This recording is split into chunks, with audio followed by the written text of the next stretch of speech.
nossa FATEAL, tá? Sejam muito bem-vindos aí à nossa 7ª jornada teológica. E dessa feita nós vamos estar aqui tratando de um tema assim, muito importante, e vamos falar um pouco aí sobre a vida dos apóstolos de Cristo, tá? E vamos dar início à nossa jornada hoje. Estaremos aqui trazendo primeiramente assim um pano de fundo, falando um pouco sobre a introdução ao mundo apostólico, e na sequência nós estaremos ouvindo já a nossa segunda palestra da noite e última de hoje. Na quarta-feira teremos 3 palestras, na quinta 3 palestras, no sábado à tarde 3 palestras, no sábado à noite 2 palestras e uma mesa redonda, não é isso? E hoje vai ser 2 porque no primeiro dia sempre tem aqueles irmãos que ainda vão fazer matrícula, tá bom? Já tem chegado entre nós aqui a nossa diretora, a professora Cláudia Oliveira Tenório, e vai estar também palestrando daqui a pouco, falando sobre o apóstolo Bartimeu, não é isso? Bartolomeu, né? Bartolomeu. E vamos passar para ela dar uma saudação aqui, a palavra de boas-vindas para todos vocês, tá bom? Cláudia. Paz do Senhor a todos. Amém. Que bom, né? Que chegamos a este momento, né? O qual nós temos planejado juntamente com a FATEAL. Primeiro dizer para vocês que estamos felizes porque retomamos as jornadas, né? Que desde 2020 a gente, por conta da pandemia, depois da pós-pandemia, não conseguíamos fazer, né? Mas 2023 foi o ano que Deus marcou para a gente retomar os nossos eventos, jornadas, capacitações, seminários, por 2 motivos. Primeiro, porque isso é importante em uma instituição teológica, né? Porque a linha a visão institucional que nós temos e o tipo de teologia que nós ensinamos, né? E depois, né, porque são certificados, né, que servem para carga horária de cursos, de conclusão de cursos, né? Tanto aqui como em qualquer outra faculdade, qualquer outra instituição. Para você concluir o seu curso, você precisa apresentar. Aqui na FATEAL nós pedimos 80 horas, né? Mas na faculdade do meu filho são 200. Né? Então, haja seminários, haja workshops, conferências, encontros, né? Então, para facilitar a vida do aluno, nós promovemos também para que ele tenha êxito, né? Então, é muito importante esse trabalho acontecer. Geralmente a gente faz na Comadal, lá no Farol, né? Tanto na igreja, como na Comadal, como na UEMADAL, mas todos vocês sabem que a nossa igreja está em reforma, está mudando o piso, e então todo evento está sendo em tendas, né? Então estamos habitando em tendas, né? Mas antes do professor Eliseu fazer a introdução ao mundo apostólico, nós queremos dizer que o tema desse evento, né, a jornada teológica tem como tema História do Pensamento Cristão, Vida e Morte dos Apóstolos, né? É uma reflexão muito profunda sobre a vida de cada um, né? Mas também complexa, porque ela aborda um contexto, ela tem um texto, né? E ela tem assim muitas informações que nós, como teólogos ou futuros teólogos, não podemos desaperceber dessas informações, certo? Então, eu espero que vocês promovam o seu próprio aprendizado através dos vários palestrantes que aqui passam. E vocês vão receber ainda hoje, né, Ezequiel, a programação, se não hoje, na quarta, né? A programação com cada dia, cada tema e cada palestrante, tá certo? Para vocês ficarem sabendo. Então, às vezes se torna cansativo, mas depois vocês vão ver o quanto é gostoso você participar de eventos acadêmicos, né? o qual muitas pessoas querem, mas não podem vir, e outras que não chegaram a esse alcance do conhecimento, né? Então, vocês estarem aqui significa que vocês estão acompanhando o seu próprio desenvolvimento. E vocês estão querendo mais, vocês estão indo mais fundo e além. Tá certo? Então, que Deus abençoe a vocês. E antes de passar para o professor, eu queria convidá-los a estarem de pé para que nós possamos fazer uma oração de abertura. Tá certo? Então, nós queremos agradecer a sua presença. E assim, como não temos um espaço grande, né, tem pessoas que não vieram hoje porque é reunião do presbitério, tem outros compromissos, né? Aí, então, quando a gente preencher as cadeiras, aí encerra, né? Eu penso que quarta-feira já vai ter mais pessoas, né? E está chegando o pessoal aí, né? Mas curva a sua cabeça e vamos agradecer ao Senhor e pedir que Ele nos auxilie, que o doce Espírito Santo nos auxilie durante toda esta semana. Amém? Senhor, nós queremos te agradecer por este momento, Senhor, tão importante que é essa jornada, mas que para a FATEAL, Senhor, tem um significado maior, tem um significado de recomeço e de continuidade. Por isso, Senhor, nós te agradecemos por cada aluno aqui matriculado, ou ouvinte, Senhor, ou ex-aluno, mas todos nós somos aprendizes e precisamos do auxílio do professor Espírito Santo para nos orientar, para nos fazer entender e para nos fazer crescer na graça e no conhecimento do Senhor Jesus. Assim, Senhor, nos dá uma boa semana, uma semana de grande aprendizagem, e que o sábado, Senhor, seja uma culminância de alegria para a nossa alma e vida espiritual. Em nome de Jesus, amém. Deus abençoe. Pastor Eliseu. Eu queria também saber se tem alguém aqui que canta, que louva a Deus, viu? Se tiver, depois avisa ali as meninas, tá bom?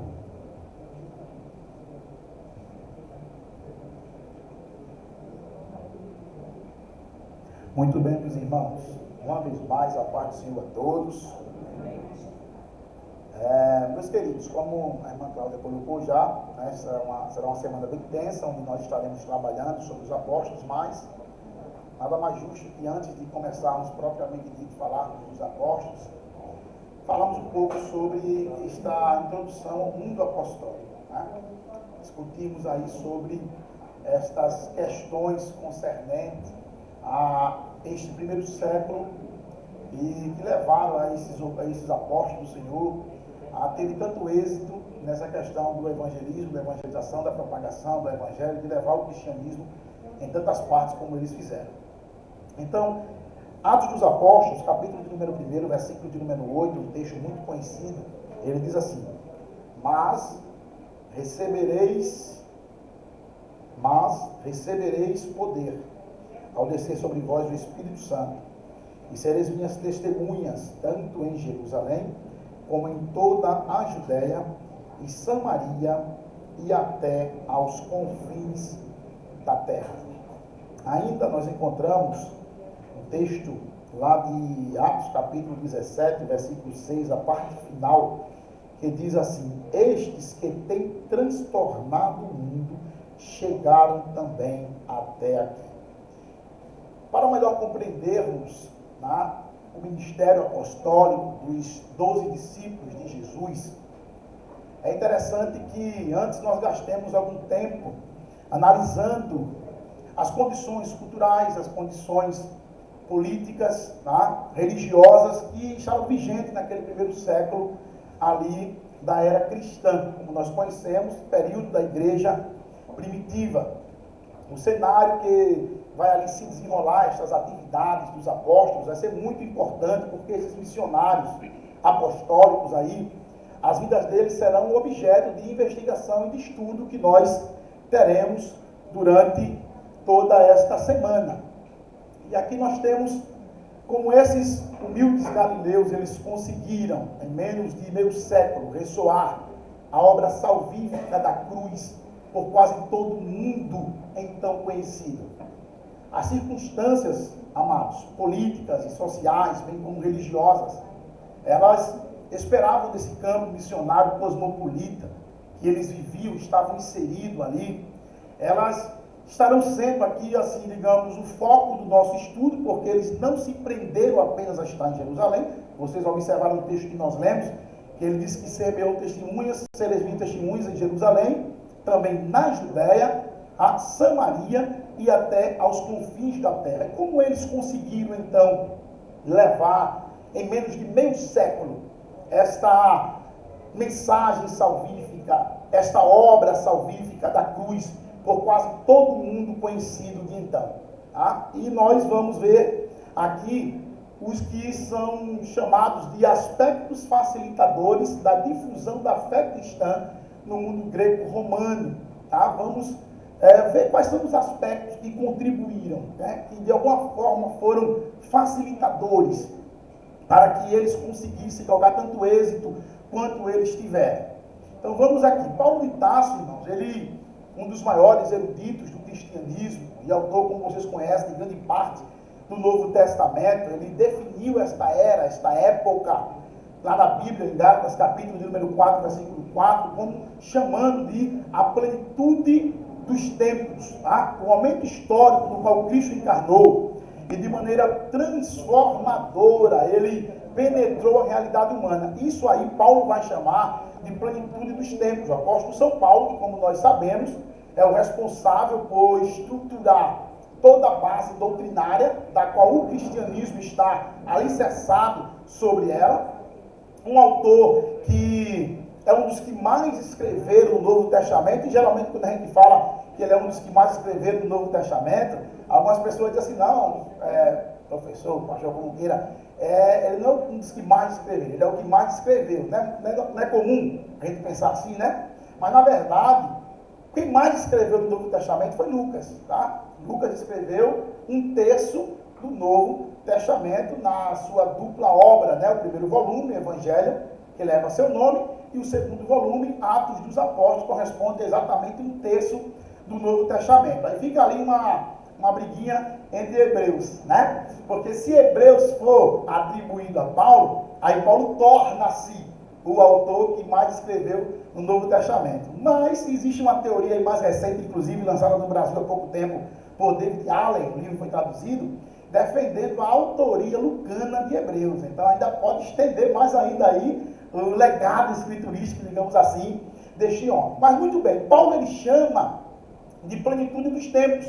Além desse ponto, irmão, de referência histórica da salvação, a expressão plenitude do tempo, que deve sim permanecer como sendo o principal, nós vamos observar que a propagação do Evangelho, conforme nós vemos, ela se dá também por conta de alguns outros aspectos, tá? Que são uns aspectos que é muito importante que nós, quando se debruçar sobre o Novo Testamento, precisamente sobre os Evangelhos, em especial os Evangelhos sinóticos, porque os Evangelhos sinóticos, eles vão tratar da vida de Jesus dentro dessa perspectiva da humanidade de Cristo. Difere um pouco do Evangelho de João, que analisa na perspectiva da divindade. E juntamente com o volume 2 do Evangelho de Lucas, que é o Atos dos Apóstolos, é importante que nós levemos em consideração alguns aspectos que serviram sim como aspectos facilitadores para que essa plenitude dos tempos, como Paulo chama, tivesse a sua importância. Então veja aí, primeira coisa que nós queremos destacar dentro desse mundo apostólico é o senso de unidade e universalidade política do Império Romano, tá? A disseminação da fé cristã, ela teria sido seriamente comprometida no mundo anterior, devido ao cenário que existia, tá? Se não fosse esse período dos Césares, seria difícil, por conta das guerras que existiam, muitas guerras, cidades-estados, pequenos reinos, que eram fechados em si. Então, isso ia tornar muito difícil com que o Evangelho se propagasse. Mas, devido a este senso de unidade, universalidade política do Império Romano, isso veio facilitar em muito esse período em que os apóstolos aqui estiveram. Isso serviu como, digamos assim, o primeiro ponto de facilitador para a propagação do Evangelho e do reino de Cristo, a implantação do reino de Cristo, tá? Os 200 anos de paz, tá? Que, embora nós sabemos que essa Pax Romana, ela foi militarmente imposta, mas é interessante observarmos, eu analisando algumas das obras que nós vamos ter como base para a nossa semana, é a obra de Aramis de Barros, tá? 12 Homens e uma Missão, não está mais com essa capa, mas eu recomendo a leitura deste livro. Mas analisando também o Albert Bell, no Mundo Explorando o Mundo do Novo Testamento, ele vai colocar algumas coisas bem interessantes. Entre elas, ele vai destacar para nós que Otaviano, que posteriormente foi chamado de Augusto, o título que ele recebeu, ele conseguiu ali do Senado de Roma a autoridade de mandar, inclusive, no exército. E quando isso acontece, ele começa a implantar essa forma de governo dele com mais liberdade. Ele implanta aí um período que vai ser conhecido na história como a Pax Romana. E essa Pax Romana, ele de algum modo, ele proporciona o momento certo para que o Evangelho começasse assim também ser difundido. E essa paz, irmãos, ela, de algum modo, ela veio permitir, tá, esse avanço do Evangelho durante aqueles dias que foram subsequentes à crucificação de Cristo. Porque não obstante Cristo ali ter crucificado, os apóstolos recebem, como vocês encontram em Atos dos Apóstolos, capítulo de número 1, você vai encontrar que os apóstolos eles recebem ali uma ordem do próprio Cristo de ficar em Jerusalém até que do alto fosse revestido, mas ele conclui dizendo que após esse revestimento eles tinham que ser testemunhas, conforme nós lemos no texto inicial. Eles tinham que dar continuidade agora a esta obra, e era necessário que antes esperasse o cumprimento da promessa, tá? Por quê? Se você observar, até então, você vai perceber que os apóstolos, tudo o que eles faziam na dependência de Jesus. É interessante você observar, até o que comer, era Jesus que decidia, o itinerário dele de cada dia é Jesus que decidia. Mas após a ascensão de Cristo aos céus, agora eles têm que dar continuidade a esta obra. Jesus diz assim para ele: espere até que do alto seja revestido. E quando vocês forem revestidos, vocês terão que dar agora continuidade a este Evangelho do Reino, pregar esse Evangelho do Reino. E esse aspecto aqui, dessa Pax Romana, de alguma forma, ele vem facilitar a expansão desse Evangelho, a universalidade resultante desse regime político, irmãos, ela acabou colaborando para uma atmosfera bem receptiva ao Evangelho, tá? Já que a mensagem cristã, ela de alguma forma, ela ressaltava as condições iguais dos homens diante do Criador, como pecadores, portanto, todos sob uma mesma lei espiritual, isso de algum modo veio contribuir, porque de alguma forma, a Roma ela estava implantando esta universalidade também debaixo da mesma autoridade do César, debaixo da mesma autoridade. Então isso meio que se tornou atrativo para o povo, esta mensagem de um evangelho que estavam todos como igual, debaixo da mesma liderança, tal, e isso ajudou. Mas ainda continuando falando sobre isso, você encontra que o exército romano, com suas formidáveis legiões, incumbidas da missão de manter viva essa unidade política, também desempenhou um papel relevante na difusão do cristianismo, ao arregimentar em suas fileiras habitantes das diversas províncias conquistadas. Você observa que Roma começou a se expandir no mundo de então, de uma forma tão grande, de uma forma tão a dominar todo aquele mundo da época, e para formar as fileiras dos seus exércitos, as suas legiões, vinham soldados de todas as províncias, as mais longínquas possíveis. Agora imagina comigo, estes homens vêm, e quando esses homens chegam ali em Roma, começam a ter contato agora com o cristianismo, começam a ter contato com a mensagem da cruz. A mensagem da cruz ou o cristianismo, para aqueles que temiam a Deus, ela era atrativa, porque muitos homens eram tementes a Deus naquele tempo, e não se convertiam ao judaísmo por conta de algumas regras impostas, entre elas a circuncisão. Você imagina a circuncisão naquele tempo sem anestesia. E o cara chegava assim e dizia assim: rapaz, eu até concordo aí com o que eles pregam, até concordo com alguma coisa aí, mas esse negócio aí não dá para mim, tá? não dá para mim. E quando o cristianismo chega assim pregando o evangelho do reino, o evangelho que vem dando continuidade agora às promessas veterotestamentárias que estava contido e profetizada sobre esse Messias que haveria de vir. E ele começa com isso a ter essa aceitabilidade. E o evangelho vai crescendo de forma assustadora. Eu vou mostrar depois, no final, alguns dados, tirado do professor Franco Ferreira, a sua aula de História do Cristianismo, a Igreja Cristã na História, das origens aos dias atuais. Mostrar alguns dados para vocês. O cristianismo teve, de fato, esse crescimento, de fato, assustador. Então, imagina comigo, esses homenzinhos se convertiam, e muitos deles, ao entrar em contato agora com essa cultura romana, eles recebiam também o evangelho. E quando eles estavam agora recebendo o evangelho, tornavam-se então agora missionários em sua terra natal, quando terminavam suas atividades militares, ou mesmo quando era enviado para alguma região para servir, se tornavam voluntários, se tornavam, melhor, missionários. Você imagina aqui comigo, vou dar um exemplo, eu sei que aqui nem todo mundo conhece a história da Assembleia de Deus, mas a Assembleia de Deus, por exemplo, eles chegaram em 1910, lá em Belém do Pará, na época que o seringal estava em alta. Muitas pessoas do Brasil todo iam para Belém, e lá encontraram a mensagem do Pentecostes, trazida por Daniel Berg do Narving. E quando o seringal quebra, entra em crise, esse pessoal agora começa a voltar para suas casas, para os seus estados, mas agora já vem com a mensagem pentecostal nos seus lábios, na sua boca, e onde ele chega, se torna um missionário. E se você for estudar a história estadual, você vai perceber que muitos estados foram evangelizados por muitas pessoas que vieram de lá.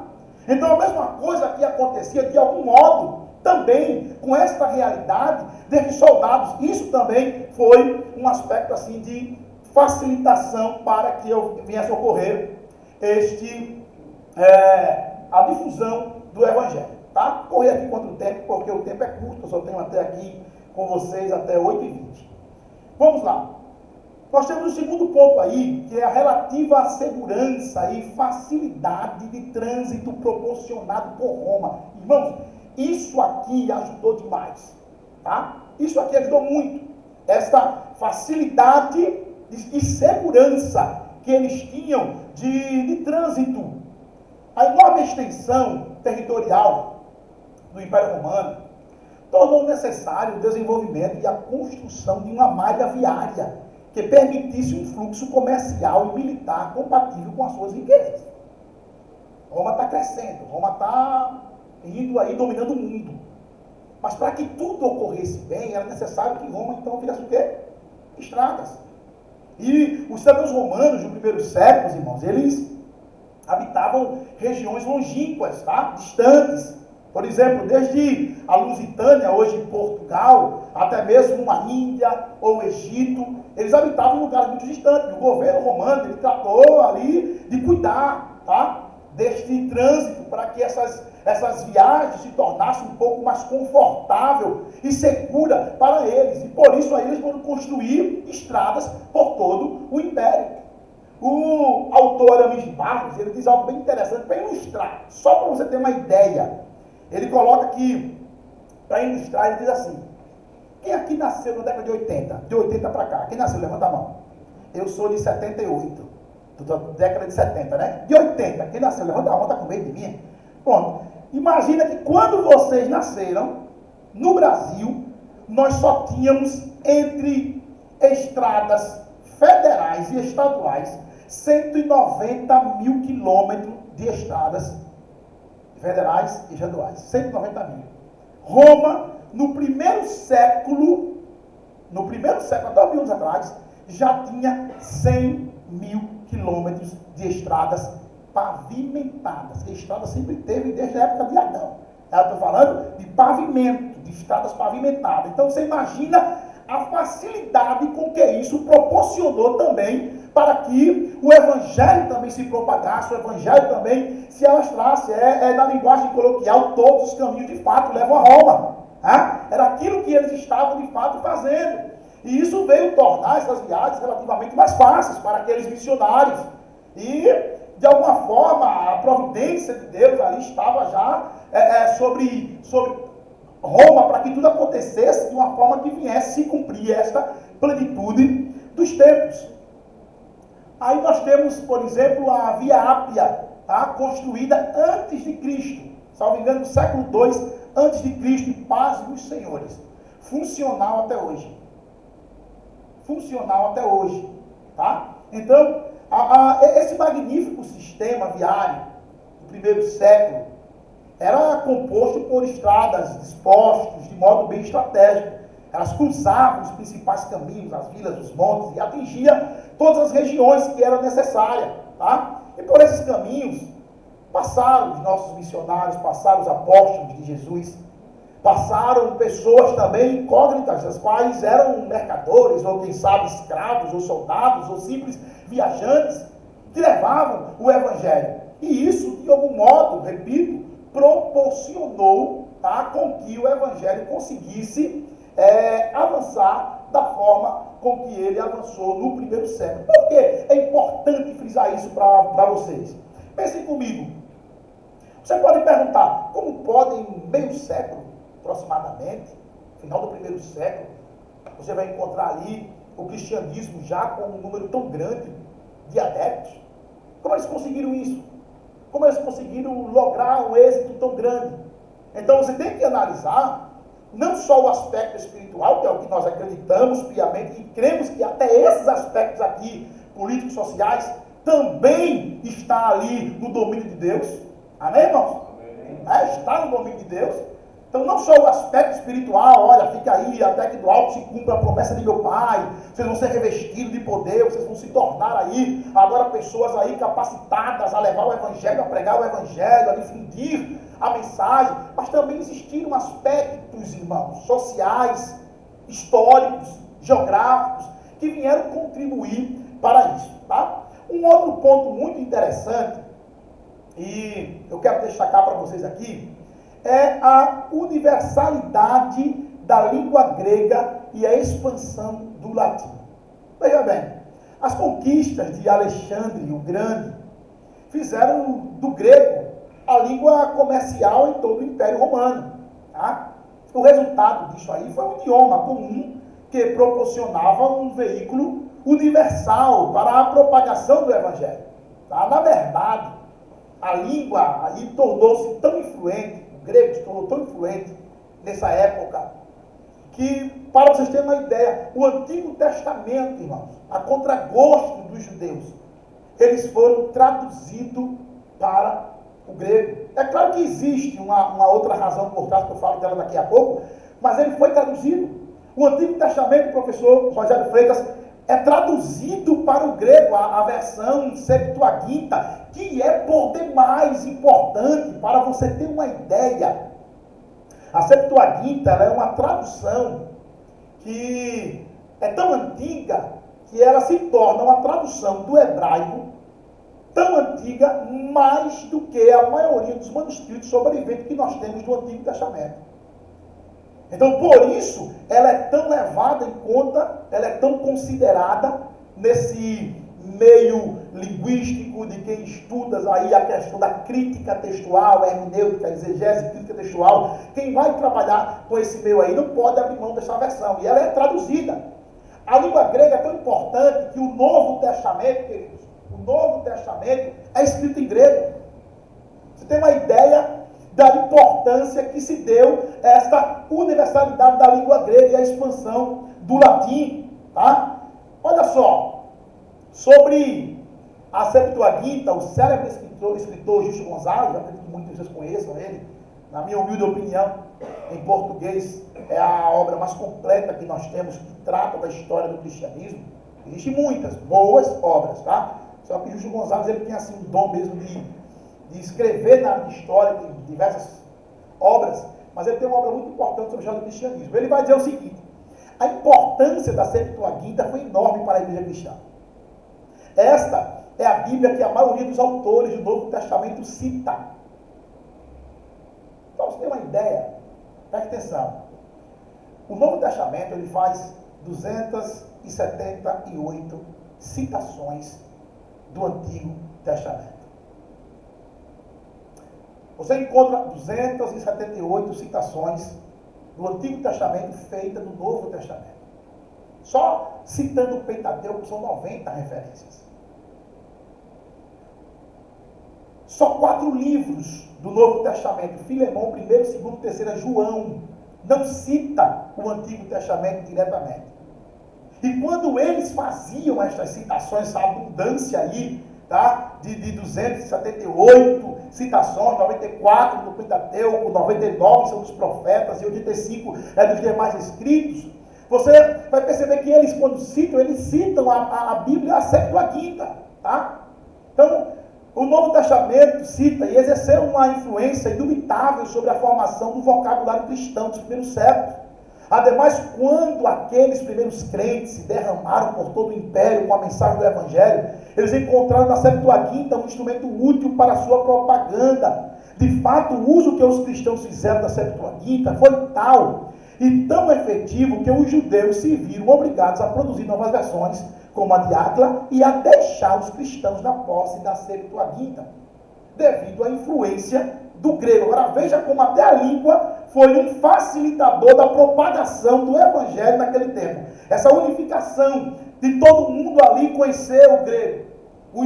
Os apóstolos conheciam e falavam o grego, cremos que fluentemente. Tá? Então foi muito importante para eles, tá? Essa propagação do grego. Então veja, é aceitável que os apóstolos, de modo geral, eles falassem grego fluente. Em particular pelo fato de quase todos seres oriundos da Galileia. Então isso vai aí corroborar. Tá? Uma região que era caracterizada por uma considerável influência da cultura helenística. Então, por si, eles falavam de fato ali o grego. Mas observe. Por outro lado, é importante termos em mente que os romanos também possuíam sua própria língua, o latim. Língua esta igualmente difundida em larga escala, especialmente nas partes ocidentais do Império, como por toda a Península Itálica, as Gálias, a Lusitânia, a Britânia, além da Numídia, na África, onde se encontrava ali a próspera Cartago. Então eles também tinham. Note-se que a cruz, isso prova na Bíblia, mostra isso, né? O próprio Cristo, quando ele vai ser crucificado, você vai ver que ali na cruz, ou sobre a cruz, está ostentado ali escrito a condenação também em latim. Está lá em João capítulo 19, versículos 19 e 20. Tá? Também estava em latim, por conta dessas duas línguas, que aí ele vem de alguma forma ser importante. Só para você ter uma ideia, irmãos, citar aqui mais isso para vocês, para a gente comentar um pouco mais. Só para você ter uma ideia, a importância dessas duas línguas, principalmente o grego, você vai encontrar que, já mencionei, que quando os escritores eles citavam inclusive a Septuaginta. Então foi muito importante a tradução do Antigo Testamento para o grego, tá? Eles falavam ali, citavam dentro dessa versão, que era a versão vigente de então, que eles tinham acessibilidade a ela. Só para você ter uma ideia, por exemplo, você chega em Romanos capítulo de número 8, versículo de número 31. Você vai encontrar lá em Romanos 8, 31, dizendo: que diremos, pois, a estas coisas? Se Deus é por nós, quem será contra nós? O versículo 32 diz assim: aquele que nem mesmo a seu próprio filho poupou. Pega essa expressão que Paulo usa. Paulo está citando, obviamente, ali Gênesis 22, quando o anjo brada para Abraão. Só que quando você vai lá no hebraico, o hebraico traduz para a gente o seguinte: hoje sei que tu tens a Deus porque tu não me negaste o teu único filho. A Septuaginta, quando pega esse texto, ela usa porque tu não poupaste o seu único filho. Paulo, quando cita qual versão? Septuaginta. Aquele que nem mesmo a seu próprio filho poupou. Então, isso mostra, aí está falando de Paulo. Paulo era um erudito. Ou vocês têm dúvida que Paulo também falava hebraico? Vocês têm dúvida que Paulo dominava o hebraico? Claro que Paulo também dominava. Mas ele cita a Bíblia, então, a importância desse legado escriturístico aí também das línguas, tá? Foi um facilitador muito grande, tá? Para os missionários, como Pedro, João, Filipe, Simão, Zelote, Paulo, José de Arimateia, pregassem a palavra das regiões ocidentais do Império, como reza a tradição que eles fizeram, vocês vão descobrir isso, era necessário que possuísse algum conhecimento também da língua latina, como nós mencionamos que essas duas línguas, elas aí dominavam este império de então. Muito bem, meus queridos. Então você tem aí um outro aspecto facilitador que eu quero mostrar aqui para adiantar um pouco para nós. Nós temos aí também a expansão do judaísmo, da dispersão ou da diáspora, tá? Dispersão ou diáspora. A partir dos tempos do exílio babilônico, século VI a.C., começou a se verificar uma população cada vez maior de judeus que habitavam em terras estrangeiras. E aí é outra coisa importante que você precisa ter conhecimento. Então, quando você for ler o Novo Testamento em especial, você vai perceber, principalmente quando você lê as viagens do apóstolo São Paulo. Tá? A viagem missionária, a primeira, segunda, terceira viagem, a viagem de Paulo também a Roma. Você vai perceber que aonde ele chega, ele encontra uma comunidade de judeus, uma comunidade judaica. Via de regra, ele encontra inclusive uma sinagoga. Tá? Os judeus, eles haviam se espalhado e eles estavam ali em todo aquele império, onde chegasse ali você ia encontrar judeus. Tá? Então, primeiramente, as maiores colônias judaicas, elas concentraram-se na Mesopotâmia, como resultado da presença mesmo dos judeus que foram deportados para aqueles lugares. Então, primeiramente, assim, o maior ajuntamento, o maior agrupamento de judeus, eles se davam ali na Mesopotâmia. 2 séculos antes de Cristo, numerosas comunidades judaicas já podiam ser encontradas através de toda a Pérsia, Síria, Ásia Menor, Península Itálica, ilhas mediterrâneas, tá? E Norte da África. A descoberta dos papiros de Elefantina revelou que já no 5º século antes de Cristo, o Egito abrigara uma populosa colônia judaica na região de Assuã. Essa comunidade, ela alcançou uma significativa prosperidade, de uma forma tal grande, assim que eles tiveram um comércio próspero e chegaram ao ponto de construírem um próprio templo para eles. Templo esse que mais tarde, tá, foi destruído pelos próprios judeus da Palestina. Destruíram esse templo, pois achavam que aquilo ali era uma profanação muito grande, fazer um templo fora de Jerusalém. E aí tem aquelas questões que existiam entre esses judeus palestinos e os judeus da diáspora, tá? E só veio assim melhorar esse relacionamento entre eles depois da destruição do templo em 70 depois de Cristo, já lá na frente. Mas até então existia essa rixa, essa rivalidade entre eles, porque eles achavam que, segundo o Albert, ele no Explorando o Mundo, Novo Testamento, ele coloca para a gente que eles achavam que esses judeus helenistas, eles tinham agregado muito da cultura grega dentro da questão do próprio culto e etc e tal, e eles não aceitavam essa questão, não aceitavam, e por conta disso tinha essa rixa que só vai ser resolvida um pouco mais adiante, tá? Pega só, marcadamente distinto do judaísmo palestino, pela adoção da língua grega, assim como pela influência dos costumes gentílicos, o judaísmo da diáspora procurou manter fortes seus vínculos com a sagrada tradição judaica através do implemento de uma instituição que se tornou proeminente na difusão do cristianismo durante o período apostólico, que é a sinagoga. Preste atenção, queridos. Quando você lê o Novo Testamento, em especial Atos, você encontra também nas epístolas de Paulo, você sempre vai encontrar essa figura da sinagoga ali presente. Os cristãos viajavam e quando eles iam cultuar, a primeira coisa que eles faziam quando chegavam no seu lugar de viagem, destino, era procurar a sinagoga. Você chega que Paulo chega em alguns lugares que não tem sinagoga e ele sai no dia de sábado para fora da cidade, para fora dos muros, encontra algumas pessoas, ele vai pregar, mas se tivesse sinagoga, quando é que Paulo ia? Sinagoga. Então, esses judeus aí da diáspora foram muito importantes também para a difusão do cristianismo. Porque os judeus convertidos, que viajavam levando o evangelho, de algum modo, quando chegava nas cidades, eles já encontravam um lugar onde cultuar. E isso, de todo modo, veio contribuir para o bom andamento aí também dessa propagação. Tá? Originado nos tempos do cativeiro babilônico, em função do afastamento do templo e visando manter viva a chama da fidelidade aos ensinos de Deus.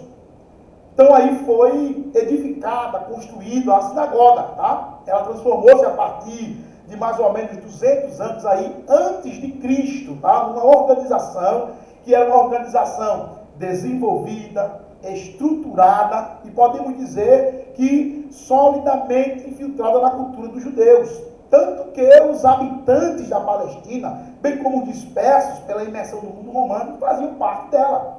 Tá? Embora os judeus palestinos tivessem essa rixa aí com a diáspora procurava ao máximo se manter fiel aos ensinos da Torá, aos ensinos dos profetas, aos ensinos veterotestamentários. Então você começa a perceber a importância da sinagoga. Tá? Na sinagoga não apenas eles cultuavam a Deus, mas existia ali todo um aparato de educação, de ensino, de formação daqueles judeus que estavam fora de lá, do ensino da própria língua mater que eles precisavam ali estar ensinando, aprendendo. Então a sinagoga ela foi muito importante também para este período aí da difusão do cristianismo. Bom, a forte influência da sinagoga atingiu também o seio da igreja primitiva, para o qual exportou alguns de seus elementos perceptíveis, tanto na estrutura organizacional, como também na liturgia daquele período. Tá? Como podemos verificar nas viagens missionárias de Paulo, a gente cita muito Paulo, porque Paulo é quem escreve bastante. Tá? É um fato até assim interessante observarmos que eu acho que Aramis de Barros diz uma coisa bem importante, que eu achei interessante, até grifei isso. Ele diz assim: os apóstolos e os primeiros cristãos, eles estavam tão preocupados em viver a história do cristianismo, que eles não tinham tempo de escrever sobre ela. Vocês entenderam isso aí? Por isso que a gente tem tão pouco conteúdo deixado pelos apóstolos. Por exemplo, 12 apóstolos. 12 apóstolos. Quem é que a gente conhece? Conteúdo bíblico sobre eles. Você vai falar um pouco de Tiago. Você vai falar um pouco de principalmente Pedro e João. E daí já começa agora a ficar, e agora? Aí vai ter alguma coisinha ali sobre o traidor, né? Judas Iscariotes. Até engraçado que quando a gente fazia a divisão dos professores para pegar os temas, né? Aí cada um que queria o seu tema, né? E ninguém queria Judas. Sobrou para quem é Judas? Para mim, irmão. Quarta-feira eu vou falar de sífilis aqui com vocês. O meu amigo aqui já disse, eu quero falar sobre João. João, todo mundo é bom, né? Falar João, né? Grande teólogo, né? Mas tem muita coisa de João aqui. Então, assim, o que é que acontece? Você vai estar percebendo aí que desses apóstolos, 8 deles desaparecem em Atos dos Apóstolos. 8. O que eu falo mais? Entende? Então eles não estavam preocupados em deixar um registro escriturístico, em deixar ali registrado. Então assim, a gente tem muita coisa de Paulo, porque Paulo fundou igrejas e ele escrevia cartas para exortar esse povo, e Lucas era um historiador.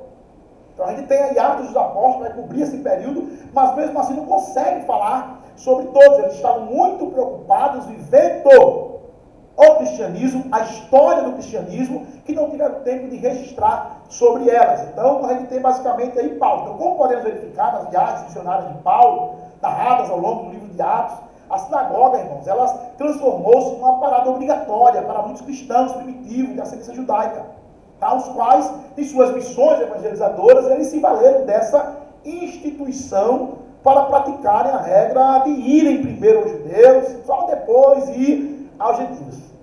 Mas eles iam primeiro pregar o evangelho do reino aos judeus. Então você tem aí a importância agora de um outro fator preponderante, tá? A universalidade foi muito importante. Depois nós tivemos a questão da língua, muito importante. Os judeus aí também agora da diáspora, porque tinha agora uma comunidade para todo canto que eles fossem, tinha um lugar onde eles iriam pregar o evangelho. Tudo isso foram aspectos facilitadores para que o cristianismo galgasse o êxito, digo isso na forma analisando mais socialmente falando. Claro que acima de tudo tem um fator espiritual, que eles estavam na dependência do Espírito Santo de Deus. Bom, nós temos um outro ponto aqui ainda, que é a decadência religiosa dos povos conquistados por Roma. O primeiro século, com a decadência religiosa dos povos conquistados por Roma, apresentou uma atmosfera essencialmente favorável à pregação e à aceitação do Evangelho em larga escala. Tá? Embora devemos reconhecer que o mesmo sincretismo religioso largamente estimulado, eles tenham também influenciado boa parte da sociedade da época a considerar os judeus cristãos praticantes, tanto judeus como os cristãos, como sendo ateus, e isso lá na frente se reverte, se transforma agora em motivo de perseguição. Neste primeiro momento, se tornou aceitável, tá? Se tornou aceitável. Você chega no livro de Atos dos Apóstolos, eles vão falar que lá os filósofos lá de Atenas, tal, eles viviam de quê? De ouvir novidades que surgiam, e eles paravam mesmo para escutar, e Paulo chegava lá e pregava e parava a cidade. Esse sistema aí, você imagina, você está em um panteão de deuses, tanto deuses gregos como deuses romanos, que tem quem defenda que são os mesmos deuses com a nova roupagem, com novos nomes. Quando o Império Romano assume, ele começou a dar novos títulos para os deuses que já existiam. Você tem um panteão de deuses, tá? Diz que certo dia Diógenes saiu em Atenas, em pleno meio-dia, com uma lanterna em sua mão, andando e olhando para os lugares, e alguém disse assim: Diógenes, o que procuras? E ele disse assim: eu procuro um homem, porque só vejo deuses. Atenas era decorada, segundo a história, com cerca de 30.000 estátuas de deuses. Você imagina só a situação que vivia aquele povo. Então eles viviam de fato aí em uma decadência religiosa muito grande. E isso se torna favorável também à chegada do Evangelho, tá? E depois, lá na frente, por conta que eles começaram a pregar: olha, esse negócio aí de politeísmo não dá, esse negócio aí de diversos deuses não dá, um Deus para tudo, um Deus para a guerra, um Deus para a paz, um Deus para o amor, um Deus para o ódio, um Deus para a pureza, um Deus para a lascívia, um Deus para tudo quanto vocês têm deuses, isso aqui não dá. Só existe um Deus. Você lembra do discurso de Pedro, aquele discurso máximo de Pedro, lá, pregando em Atos dos Apóstolos, no capítulo 4, né? E nenhum outro a salvação, porque também debaixo do céu, nenhum outro nome é dado entre os homens, pelo qual importa que sejamos salvos. Esse evangelho, essa mensagem, agora lá na frente, ele começa também a encontrar uma dificuldade, porque aí, peraí, está negando nossos deuses? Está negando nosso panteão? Está negando esse legado aí que nós temos dos grandes deuses, etc. E aí começou a perseguição também agora a judeus e a cristãos, tá? Mas não obstante a isso, aí é outra coisa interessante: os judeus agora são levados para ir para a arena, vai para o Coliseu Romano, ser perseguido. E aí entra uma outra coisa interessante aqui, que mesmo em meio a tudo isso, só servia de fortalecimento para o cristianismo. Já abriu um parêntese aqui. Hoje, a gente fala de perseguição religiosa. A gente não faz ideia do que é perseguição religiosa. Você vive no Brasil e fica falando que tem perseguição religiosa. Você não faz ideia do que é perseguição religiosa. E outra coisa, hoje em dia a gente sofre qualquer coisinha, é um Deus que sacuda: ai meu Deus, estão me perseguindo, estão sendo todos crentes, estão não sei o que, e muitos, qualquer coisinha, crente, vai não estar rindo agora, crente, um cara feio que o outro faz da igreja, né? Ai, você sai da igreja, não tem amor, não me ama, não sei o que, meu irmão. Esses crentes aqui, se você pega ali a história dos mártires, pega John Fox, vai ler John Fox lá, não é isso, né? John Fox, o livro dos mártires, vai ler entre outros, você fica com vergonha desses homens. Você vai encontrar aí Policarpo, não dá nem para contar quando tem um tempo, você vai encontrar Policarpo, aí está ligado a João, discípulo de João, né? Você vai falar sobre ele. Discípulo de João. Policarpo, irmão, sofre o martírio. Você imagina um ancião, a igreja de Esmina está ali no topo, e alguém diz assim: a gente tem que pegar esse pessoal e frear esse crescimento do cristianismo. Como? Vamos pegar o líder dele, vamos prender o líder dele, vamos dizer a ele que ele nega Cristo publicamente, que ele vai aí desencorajar os outros a seguir a Cristo. Olha que coisa. Aí Policarpo vai dormir. Quando ele vai dormir, Aí ele sonha, e ele acha que aquilo é real, que o travesseiro dele está em chamas. Aí ele acorda assim assustado. Quando ele acorda assustado, ele percebe que está sonhando. Aí ele diz assim: Deus já me disse como eu vou morrer. Que coisa. Ai, ficou triste. É isso que me espanta. Esses crentes aqui, quando eles ouviam esse tipo de coisa, ser morto no martírio para eles era motivo de glória. Você imagina isso? Se eu chegar aí para o Coliseu, ser comido do leão, se eu chegar aí para o Coliseu, padecer alguma coisa, é motivo de glória para eles. Eles iam rindo, iam alegres, iam cantando. Para eles era o ápice do ministério deles. Como entender isso? Por outro lado, a gente vê isso aí. Aí Policarpo chega, resumindo aqui, Policarpo, ele chega, o que ele faz? Ele vai e no outro dia diz: ó, Policarpo, está vindo uma comitiva de soldados romanos te prender. Você pode fugir. Diz: não, vou esperar ele, não vou fugir não. Eusébio de Cesareia, na história eclesiástica, diz que ele poderia ter fugido, mas ele não foge. O que é que acontece? Chega lá, Policarpo para a gente ver onde ir buscar. Ele diz: espera um momento. Dê comida para esse povo. Alimenta os algozes. O que é que você faz mais? Você faz o seguinte agora. Deixa eu fazer uma oração. Você deixa. Ele ora por todo mundo, inclusive por os algozes. É levado. Quando chega lá, ele diz assim: olha, Policarpo, tu já é idoso, tuas cães já estão brancas, você não precisa morrer hoje. A gente só quer que você faça o seguinte: chega aqui na praça publicamente e negue Jesus. Ele disse: eu não posso fazer isso. Como é que eu vou negar a Jesus, o meu Senhor, o meu Salvador? Ele disse: se você não negar, a gente vai te jogar aos leões. Ele disse: solte as feras, deixai que elas venham. Eu não posso negar o meu Senhor. Sabe, Policarpo, se você não tem medo dos leões, nós vamos te atar a um poste. Vamos tocar fogo em você. Aí ele diz assim, frase emblemática, né? Acendam as fogueiras. 96 anos eu tenho servido ao meu Senhor e Salvador, e nunca nenhum mal ele me fez. Como poderia eu agora negá-lo? De fato, Policarpo é amarrado a um poste. É incendiado naquele tempo, naquela época. Existe uma lenda em volta disso, que diz que eles tocam fogo e o fogo não consome Policarpo, fica direto, como se fosse um escudo protegendo ele, até que um soldado romano chega com uma lança e o perfura, e quando o sangue começa a jorrar, é que ele incendeia. De fato, Policarpo serviu de poste, de luminária, naquele tempo. Mas no final do primeiro século, conforme eu vou dizer para vocês, o cristianismo já era uma potência em todo o Império Romano.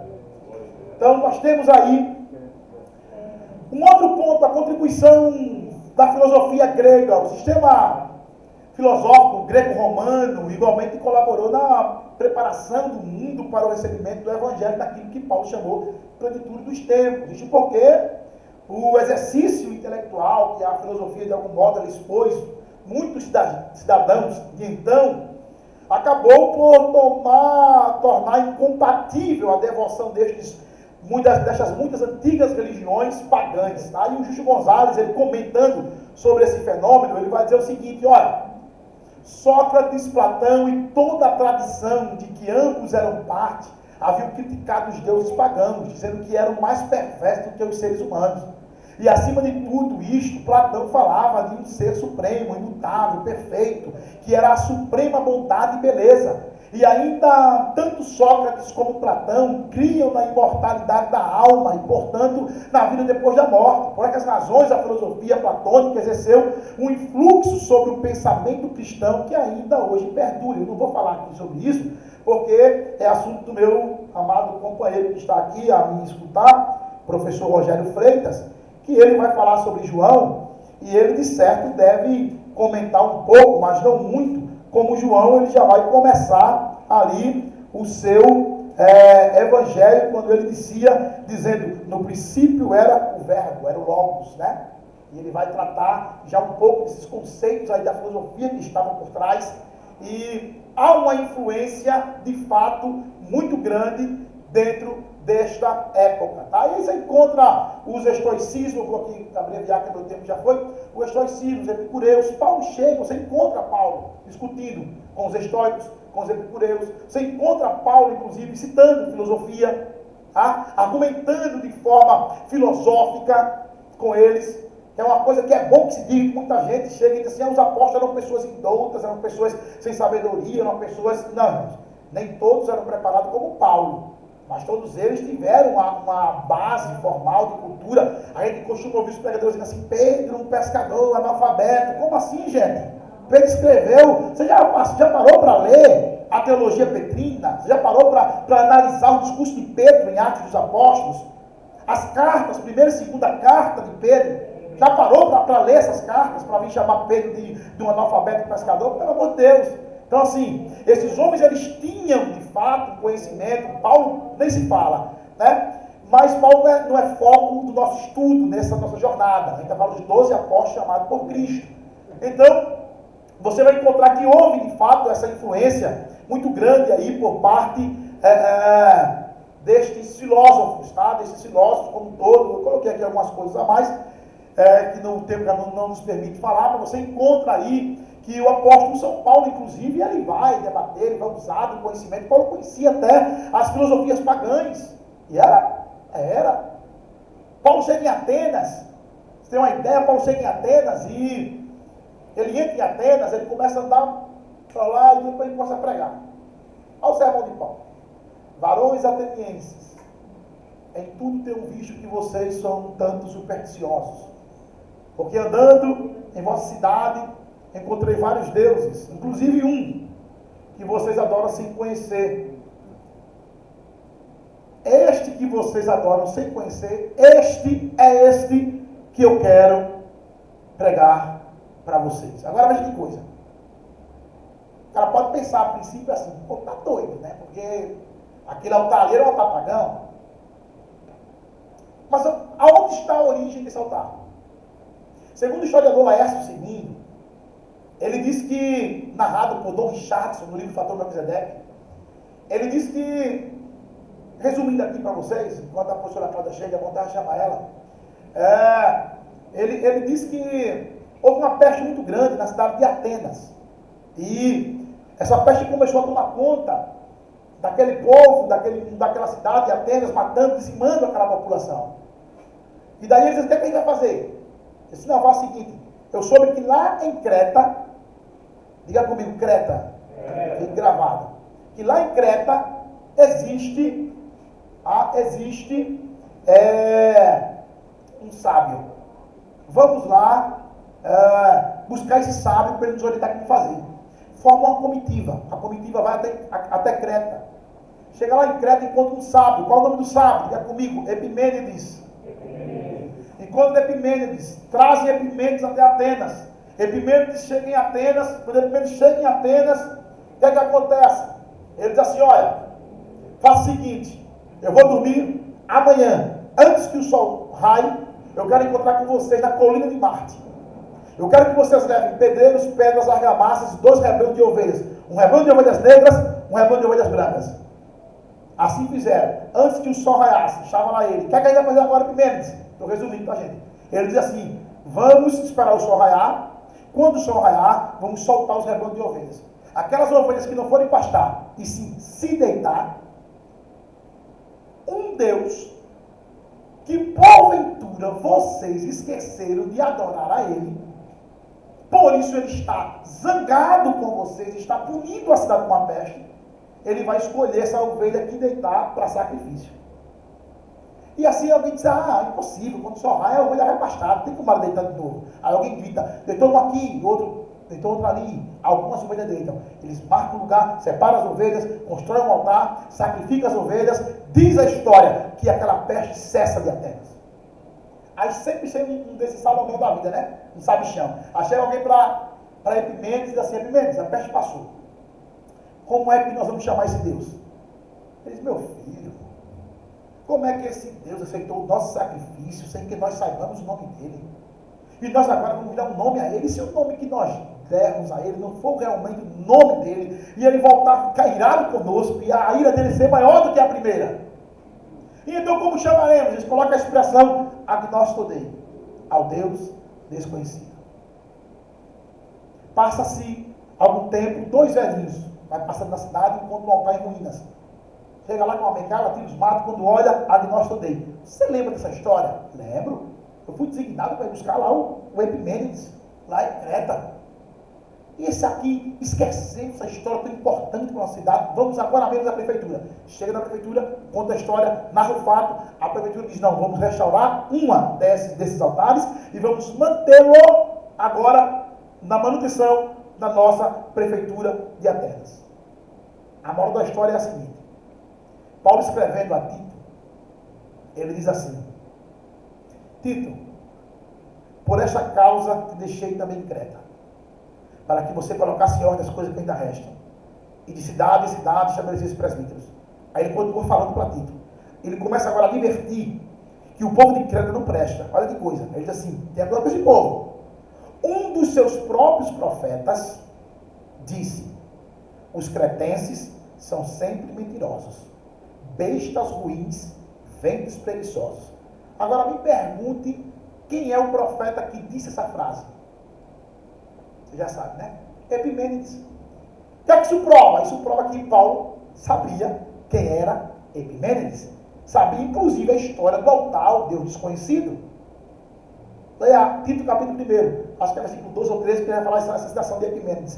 O que é que acontece? Nós não sabemos, irmãos, se a história narrada por Laércio, citada por Dom Richardson, é verdadeira. Mas uma coisa a gente sabe, que 6 séculos depois, Paulo está entrando em Atenas e diz, varões atenienses, esse Deus que vocês adoram se conhecer, é Ele que eu quero vos anunciar.